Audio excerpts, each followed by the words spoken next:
Saroor Nagar police station పరిధిలో దారుణ ఘటన చోటు చేసుకుంది. ప్రియుడితో కలిసి భార్య చిట్టి అనే మహిళ భర్తను అతి కిరాతకంగా డంబులతో కొట్టి చంపిన ఘటన అయితే సరూర్ నగర్ పోలీస్ స్టేషన్లో చోటు చేసుకుందని చెప్పొచ్చు. అసలు ఏం జరిగింది ఏంటనే విషయాలు కూడా తెలుసుకోవడానికి ఇప్పుడు సరూర్ నగర్ పోలీస్ స్టేషన్లో భర్త కుటుంబ సభ్యులందరూ కూడా ఇక్కడ ఉండడం జరిగింది. అసలు ఏం జరిగింది ఏంటనే విషయాలు వాళ్ళతో తల్లితో మాట్లాడి మరిన్ని వాళ్ళు కూడా తెలుసుకుందాం. అమ్మ నమస్తే, మీ కొడుకు పేరేంటి? శేఖర్. శేఖర్ అమ్మ. చిట్టితో ఎప్పుడు పెళ్ళయింది? చిట్టితో ఎన్నడో చాలా దినాలే. పిల్ల పెద్ద మంచి అయ్యి గుడక 3 సంవత్సరాలు అవుతుంది. పిల్ల పెద్ద మంచి అయ్యి గుడక 18 ఏళ్ళు అవుతుంది. పిల్లకి 16 ఏళ్ళు ఉండవి. వాళ్ళు ఇప్పుడు సారోళ్ళు ఎందుకు అక్కనైతా శేఖర్ వాళ్ళ అక్కని దానికి దానికి వదిలేని ఇప్పుడు చంపిన దానికి అది ఎవరితో ఉంచుకున్నారేం పనిచేయరు. ఉంచుకుంటే వాళ్ళు ఏది నిజం చెప్తలేదు సారోళ్ళు. ఇట్లా బర్వాసిస్తలేరు మాకు పట్టుకొస్తామా అని. మీకు ఎప్పుడు ఫోన్ చేశారు? మాకు ఎప్పుడు అంటే 1:30కు ఫోన్ చేశారు మేడం. 1:30కు గుర్తాయి. మేము ఊళ్ళు ఉన్నాం. 1:30కు గుర్తాయి. 1:30కు గుర్తయ్యారకు మా పిల్లగాడు మా అబ్బాయి ఎవరో చెప్పిరంట. ఇక్కడ మా వాళ్ళు తెలిసిన వాళ్ళు. అరే గిట్ల అయిందిరా మామయ్య, గిట్లా పడిపోయింది, చచ్చిపోయిందా, ఎట్లా కొట్టి చంపిర్రో ఎట్లనో ఇట్లా పడిపోయిందిరా మామయ్య లేసాడు అని చెప్పిండంట. మా పిల్లగాడు ఏం చేసిర్రు తండ్రికి చెప్పేసి మా తాను కుక్కొచ్చి ఆడు నిజానంగా చెప్పిన అమ్మ మామకు చూస్తాయిందంటే నమ్మలే. మామకి ఎందుకు చూస్తా అవుతుందిరా, మొన్ననే వచ్చిండు, వారం రోజులు లేదు. చివరిసారిగా మా తానికి వచ్చి ఒక వారం అవుతుంది. వారముల్లా మేము ఇంతవరకు చూడలేదు. ఇప్పుడు ఒకటి అలా పట్టుకోవాలి, చూడాలి మమ్మల్ని అంతే. అమ్మ ఇప్పుడు మీరు ఎందుకు ఇక్కడ ధర్నా చేస్తున్నారు? అంటే ఏం కావాలి మీకు? మాకు ఇంటి పక్కల వాళ్ళని పట్టుకురావాలి. వాడు చెప్పు మరి నా కోడలు. ఎప్పుడు కాలే అన్నల దమ్ములకు గొడవలు ఏం కాలే. ఇంకా తెలియదు. నేను ఊళ్ళో ఉంటామా ఏం చెప్పు. 1 గంటకి వెయ్యాలనే తెలిసి మేము ఊళ్ళో వస్తాము. ఏమో మేము పోలీసులు తానుకోలే. పిన్గా కాడికి పోయి చూసి వచ్చినాము. పోస్ట్ మార్క్ చేస్తారని చూసి వచ్చినాము. ఈమె నా కోడలు. అసలు అంటే మొగుడు పిల్లలకి ఇద్దరికి ఏమైనా గొడవలు ఉండేవే? చిట్టికి ఉన్నాయంట.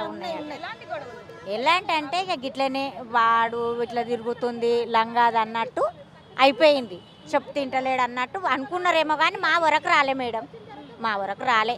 ఇంకా భార్య భర్తల జోలి కదా, ఎవరు పోతారు అన్నట్టు కొంచెం. ఆ చిట్టి నాతోటే మాట్లాడాలి. మాకు తెలియనే తెలియదు. 3 నెలలు 4 నెలలు అవుతుంది. ఆ చిట్టి నాకు తెలియనే తెలియదు. మా తమ్ముడు మాట్లాడినంత వరకే మాతోటి. బాగా చూసుకున్నాం. ఎల్లికల్ కల్వకుర్తి ఈడనే ఉంటారు. ఇవన్నీ చూస్తుందనే పిల్ల నాస్టార్ చేసింది. గురుకుల అంటే పిల్లని కూడా గురుకుల్లోనే ఉంచి మరి చిట్టి అనే మహిళ ఈ విధంగా చేయడం అనేది అమానుషం అని చెప్పొచ్చు. ఒకసారిగా చూస్తున్నాం మనం ఇక్కడ. కొంతమంది మాట్లాడదాం, చెప్పండి. గురుకులు వేసింది ఇవన్నీ చూస్తుందని పిల్లని. పిల్లగాడు 8, పిల్ల 10, ఇంకా 2 ఏళ్ళు అయితే 18 ఏళ్ళు పిల్లకు. పిల్ల అన్ని చూస్తుందని ఇట్లా చేసింది. దాని మాకైతే న్యాయం కావాలమ్మా. పోలీసులు వచ్చిండ్రు, అన్ని చూసిర్రు, ఎంక్వైరీ చేసిర్రు. ఫోన్ లేదన్నది, ఫోన్ దొరికింది ఇంట్లోనే. లేదమ్మా, చచ్చినాక వచ్చినమే. దానికి అన్ని తెలుసు. దాన్ని పడితేనే వస్తుంది. దాన్ని పడితేనే అన్ని తెలుసు.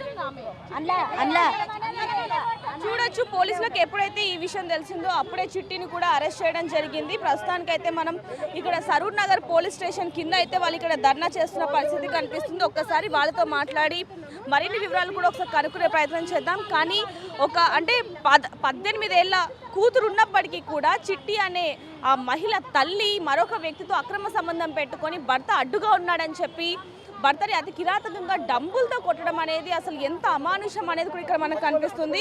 ప్రస్తుతానికైతే సరూర్ నగర్ పోలీస్ స్టేషన్లో అయితే వీళ్ళు ఇక్కడ ధర్నా చేస్తున్న పరిస్థితి. పోలీస్ స్టేషన్ లోపల చిట్టి అలాగే తన ప్రియుడు కూడా ఉన్నట్టుగా అయితే తెలుస్తుందని చెప్పొచ్చు. ఇప్పుడు చిట్టి ఇక్కడే ఉంది.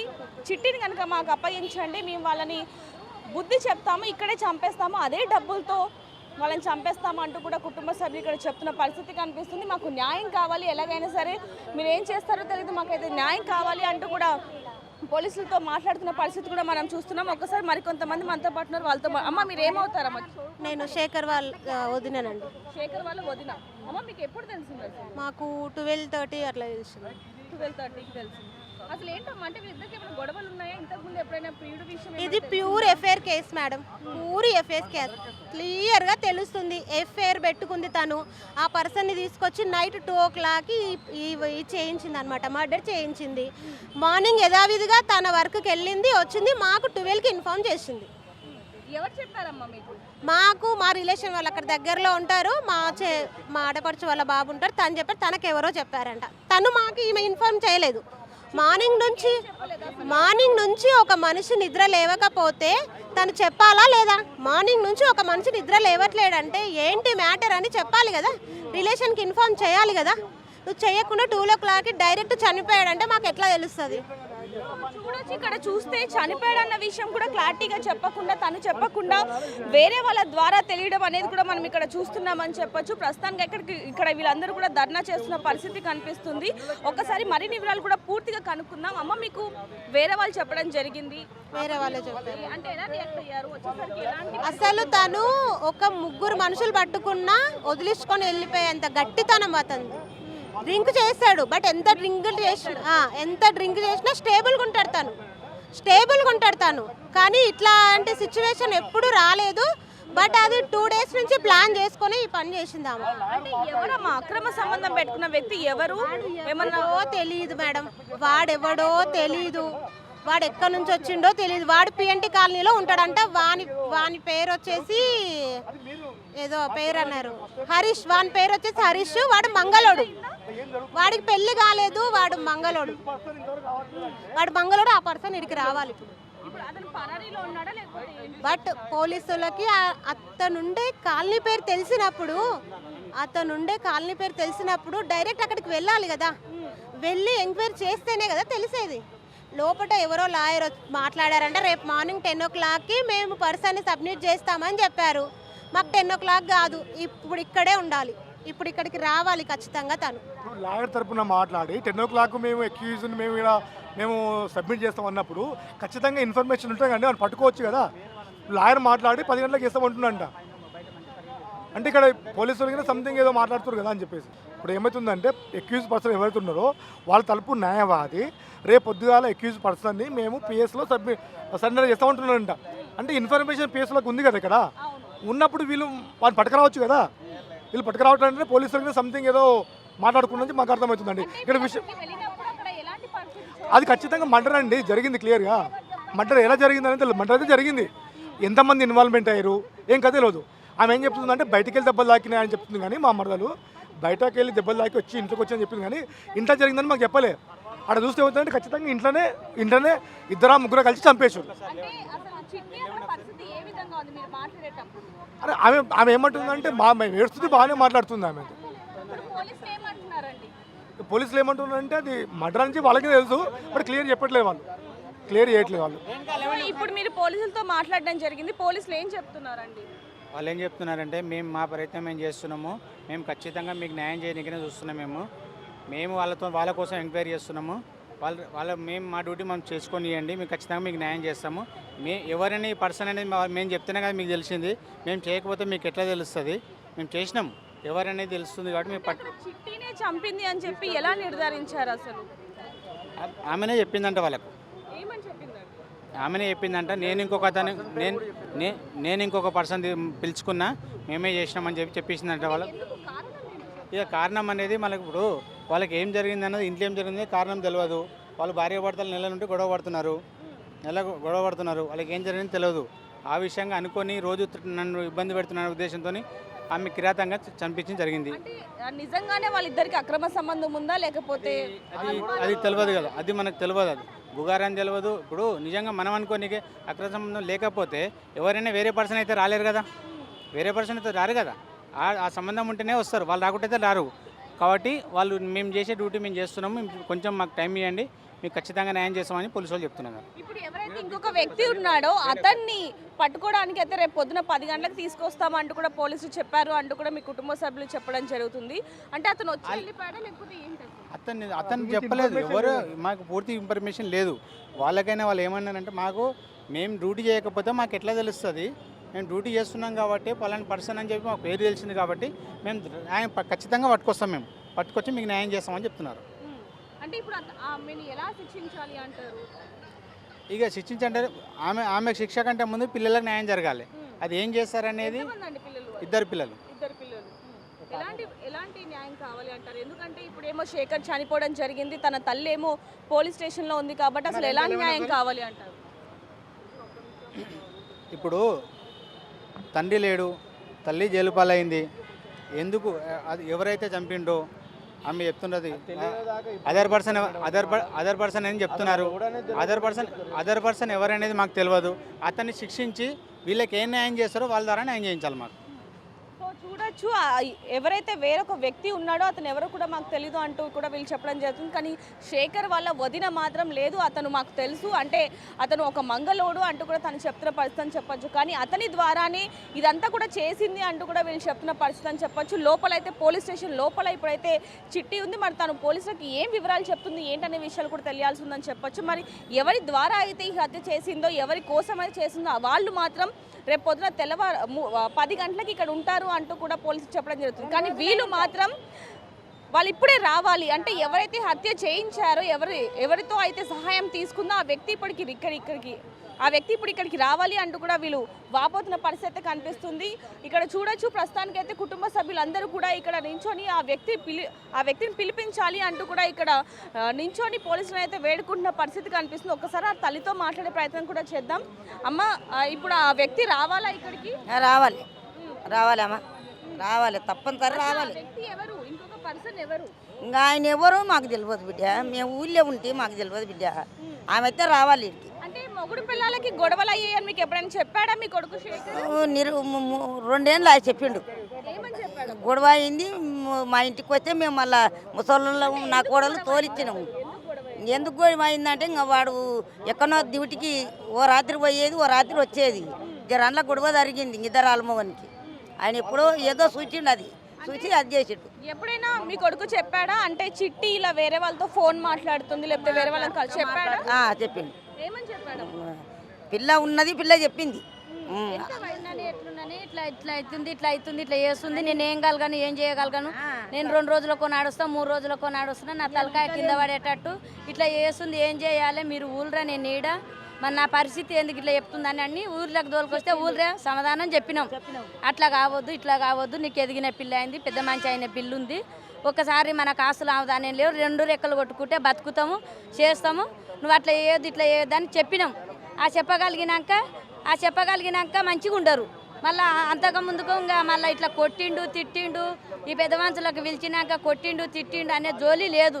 మామూలు పీకులాడుకుంటే ఏమున్నారు?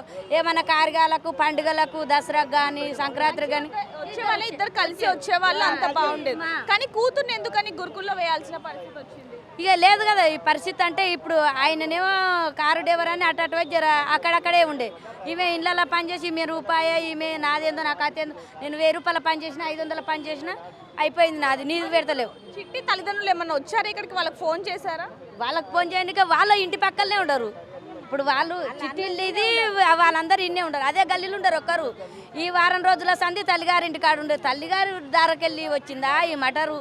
ఈమె మొన్ననే వచ్చిందంటే ఈయన దగ్గరికి. మొన్న మరి వస్తే ఈ ఒక్కటి నుంచి అయితే కాదు, వాళ్ళు కూడా ఉండరో ఏమో. మరి వాళ్ళు ఇట్లా చేయమని వాళ్ళు చెప్పిర్రా? మాకు ఎట్లా తెలియదు, మాకు 1 తెలియదు, 2 తెలియదు.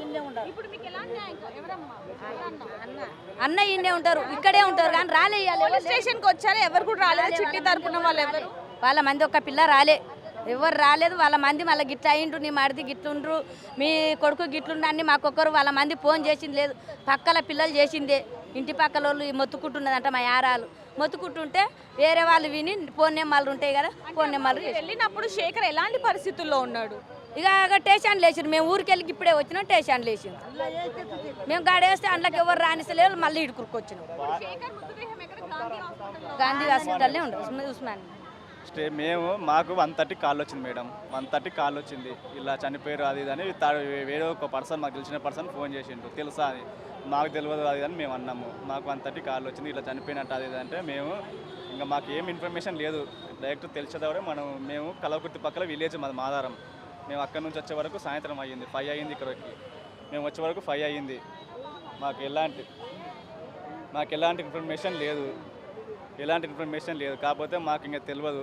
మేము వచ్చే వరకు అయితే బాడీ అయితే ఉస్మానియా దగ్గర ఉన్నది. మేము డైరెక్ట్ చూడొచ్చు తల్లి బాధ కూడా మనకి తెలుస్తుంది. అంటే పెళ్ళైన తర్వాత కొడుకు కొత్త జీవితంలో సంతోషంగా ఉంటాడు, ఒక సంసారంలో భార్యతో సుఖ సంతోషాలతో ఉంటాడన్న కొడుకు ఇక లేడు అన్న విషయాన్ని కూడా తల్లి జీర్ణించుకోలేని పరిస్థితి అయితే కనిపిస్తుందని చెప్పచ్చు. చూడొచ్చు ఆ తల్లి కడుపు కోత కూడా ఎవరం భరించలేని పరిస్థితి అని చెప్పచ్చు. అమ్మ ఎంత వయసు అమ్మ మీ కొడుకుకి? నాకు వయసు తెలియదు, వీళ్ళకే తెలుసమ్మా. నేను ఎంత వయసు అమ్మ మీ కొడుకుకి? ఎంత వయసు ఉన్నదో ఎంత వయసు మీ కొడుకుకి?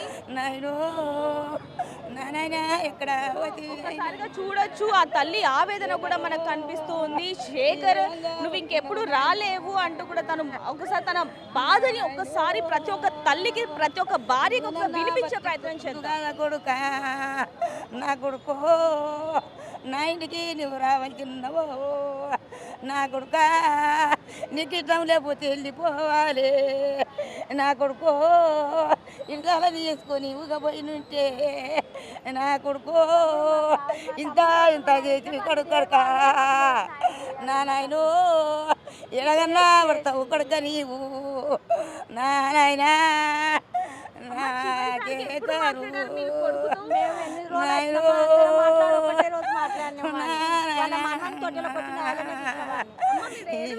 ఉన్నావు కొడుకో,